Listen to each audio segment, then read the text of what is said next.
4 profound signs your karmic debt has been cleared. A journey of Jungian liberation. What if the pain you've carried for lifetimes didn't begin with you? And the freedom you're feeling now isn't random, but the echo of cycles finally ending? What if karma isn't punishment, but a curriculum? And the moment peace arises from within, it's not by chance, it's the result of lessons not just understood, but embodied. And what if the life that now greets you with grace isn't a new beginning, but the reward for a soul that chose healing, over and over again, even in the dark? There are moments in life when the heaviness doesn't make sense. You wake up exhausted, not from lack of sleep, but from something deeper, something older. You make choices with care. You try to grow. You try to heal. And yet, the same lessons return in new disguises. It's as if you've been repaying a debt you don't remember owing. And each step forward still carries the weight of something unfinished. Carl Jung spoke of the unconscious not just as a personal space of repressed memory, but as a vast inheritance filled with stories, fears, wounds, and patterns we've absorbed across generations. In this way, karma isn't some cosmic punishment system. It's the weight of what hasn't yet been integrated, healed, or released. But what if you've done the work?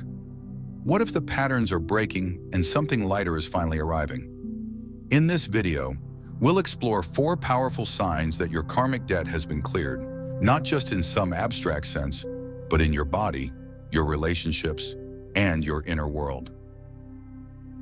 If you've recently felt a strange sense of peace, or if life is starting to shift in ways you can't quite explain, you may already be free. Karma is often imagined as a divine scoreboard, good deeds balanced against bad. But from a Jungian lens, karma isn't moral math. It's memory. Emotional, psychological, ancestral memory that lingers in the unconscious until it's brought to light. Carl Jung believed our psyches are not blank slates. We inherit more than eye color or temperament. We inherit fears, compulsions, and unresolved energies passed down from our families, cultures, and collective past. These are the karmic imprints, the internal echoes of what was never fully faced or healed. And they don't just live in our thoughts. They shape our choices, our attractions, our dreams, and even our suffering. To Jung, the soul's journey is about individuation, becoming whole by integrating every part of the self, especially the parts we've ignored or rejected. Karmic loops are what keep us circling the same mountain emotionally and spiritually until the lesson is not just understood, but embodied. When we face these patterns directly without resistance or judgment, they dissolve and something remarkable happens. We're no longer ruled by the past. So, how do you know when that shift has occurred? When the pattern has finally broken and your soul is no longer carrying the weight it once did. Let's explore the 4 signs that your karmic debt has been cleared and that you're now stepping into a new cycle of renewal. Sign number 1, you stop repeating the same emotional patterns. You used to attract the same types of people, the same hurts in different forms. Whether it was abandonment, betrayal, rejection, or self-sabotage, these loops followed you like echoes you couldn't shake off. Different faces, same pain. No matter how much you tried to change the external circumstances, something always pulled you back into the same emotional terrain. But then something subtle yet profound begins to shift. The loop doesn't catch you anymore. You notice the red flags sooner, not just intellectually, but in your body. You feel the unease before the fallout. You pause. You choose differently. And for the first time, your nervous system doesn't react out of habit. You don't need to be convinced to walk away. You just know. Not because you forced yourself to break the pattern, but because the version of you who needed it no longer exists. You've changed. Carl Jung said, "Until you make the unconscious conscious, it will direct your life, and you will call it fate." That's karma. Karma isn't just what happens to you.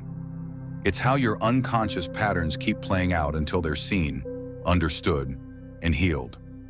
When you finally bring light to what's been hidden, the pattern loses its charge. You stop calling it fate. You call it growth. There's a quiet freedom in this.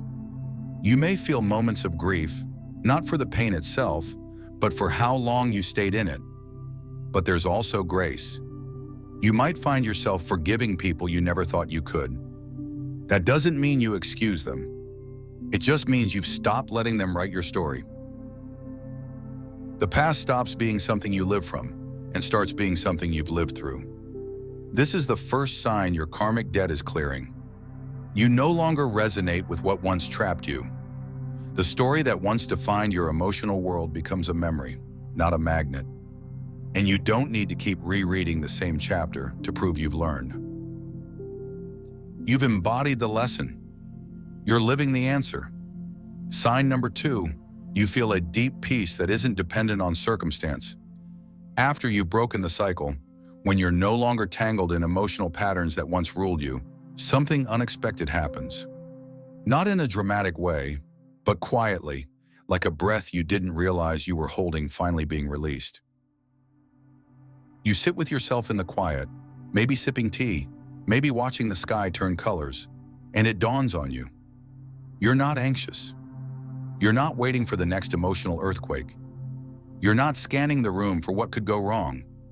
You're just here, still, present, at peace. And it's not because life has suddenly become perfect.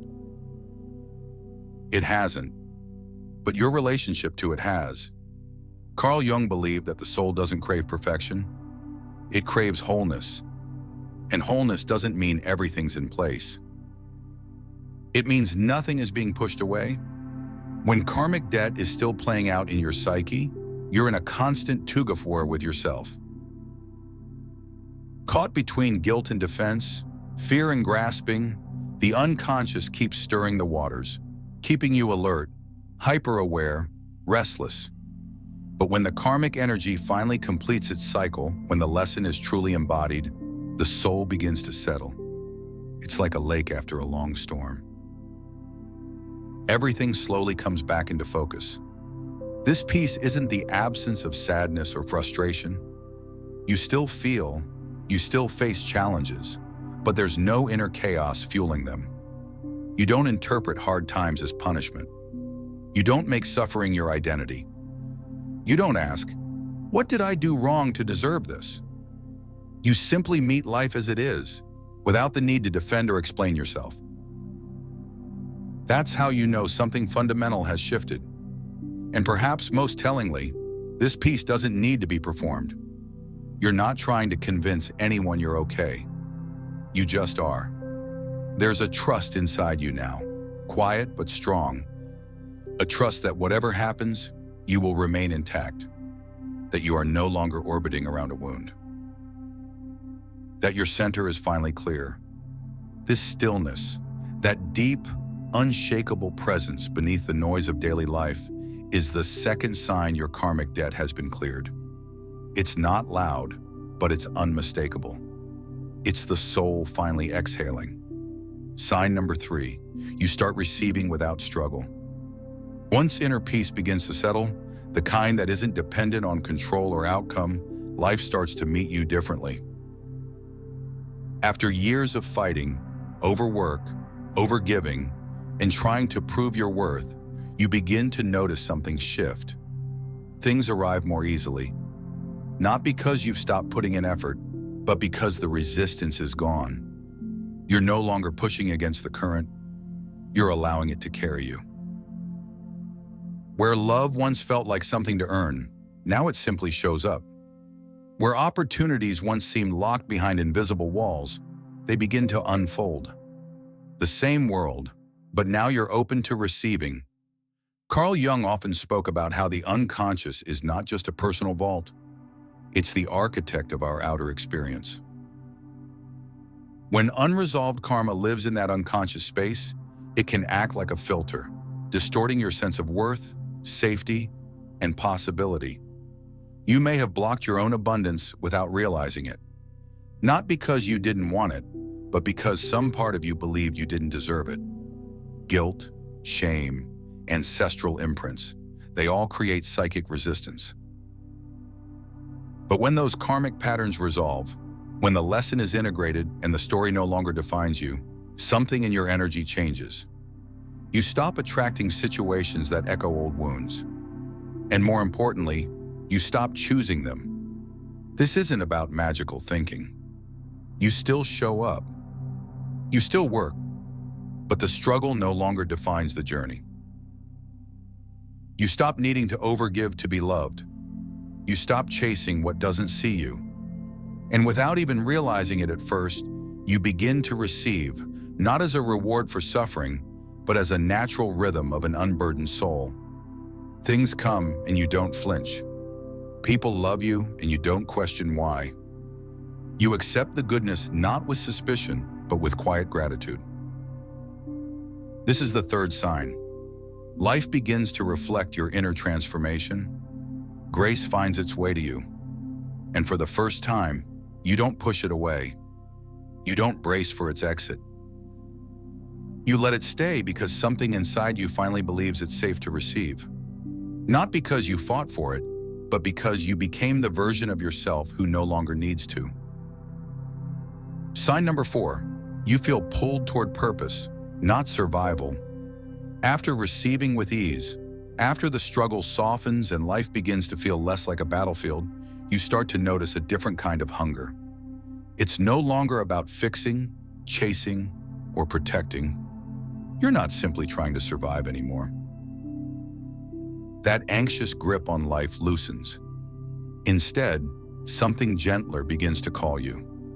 A quiet tug from within, asking, "What am I really here for?" This shift is subtle at first. Maybe you feel drawn to a new form of creativity or to help others who walk the path you once did. You feel less consumed by your own wounds and more curious about how you can contribute, how your pain can serve as a map for someone else's healing. Jung said, "The privilege of a lifetime is to become who you truly are." That privilege begins the moment your soul is no longer trapped in the karmic loops of the past. When your decisions aren't being made by fear, but by authenticity. When karma is active, everything feels reactive. You're defending, proving, avoiding. But once it clears, a spaciousness opens up. And within that space, purpose begins to rise. Not a pressured purpose, not the "I must find my calling or I'm failing" kind, but an inner compass starts pointing you toward meaning. It doesn't demand. It invites. You feel pulled not by scarcity, but by possibility. You no longer chase roles or identities to feel worthy. Instead, you begin to embody your truth. You speak more freely. You make choices that honor your values. And when you imagine the future, it isn't survival that comes to mind. It's legacy. What am I here to leave behind? What story do I want to live? This is the fourth sign. You are being pulled by something deeper than fear. Purpose becomes your new compass. Life becomes less about what you can avoid and more about what you can build, share, express. The karmic fog lifts and in its place is clarity, a quiet fire. Not to prove you're enough, but because now you know you are. And that knowing frees you to serve, to create, to live with intention. And now take a breath. Because this isn't just something to understand, it's something to feel. Transformation doesn't end with insight. It asks to be embodied. You've come far. You've released weight that wasn't truly yours. So before you move forward, let yourself pause. Let yourself feel what freedom really feels like. Close your eyes. Place your hand over your heart. Feel into that part of you that has lived lifetimes through pain, love, regret, and resilience. Feel the echoes of choices made and lessons learned. The weight you carried without even knowing why. Now ask yourself, what karmic pattern have I released? What part of me feels light, open, unburdened in a way it never has before? What new story is waiting to unfold from this clean slate? Tonight, if you feel called, light a candle, not in grief, but in reverence. Let it be a quiet ceremony, a soft recognition that something has ended, that old cycles have completed, that you owe no more. You are free. And now in this open space within you, ask yourself, what would it mean to live from soul, not survival? What would it look like to choose from clarity, not karma? Karma is not a punishment. It is a mirror, one that reflects everything you've yet to integrate. But when you've met your patterns with honesty and grace, when you've chosen differently, even when it hurt, the mirror dissolves and what remains is you shining through. If life feels lighter, if your heart feels calmer, if the same old pain no longer pulls you back, it's not just growth, it's liberation. You've ended something ancient, and what's ahead isn't payback, it's purpose. So walk forward, not as someone escaping the past, but as someone finally becoming who they were always meant to be. This is Echoes of Psyche, where we don't just heal, we remember. Carl Jung reminded us that the psyche is not a blank page. It is a living story, written across generations. To heal ourselves is to become conscious authors, no longer dictated by the unconscious ink of ancestral pain. Karmic release doesn't come through force. It comes through awareness. It begins when you stop asking, why me? And start understanding through me. When your suffering transforms into service, when silence becomes clarity, and when your presence begins speaking louder than your past, that's when karma breaks. Healing isn't linear. Some days you'll revisit old wounds, not to relive them, but to remind yourself of how far you've come. The absence of the old story isn't emptiness, it's spaciousness, ready for truth to bloom. When karmic debt is cleared, you stop trying to be deserving. You simply are. And from that place, life starts responding differently, not because it changed, but because you did. Let this awareness settle like sacred dust. You are not behind. You are not broken. You are the end of what began long before you. And from this ending, a deeper beginning begins. This is not just the clearing of karma. This is the blooming of soul,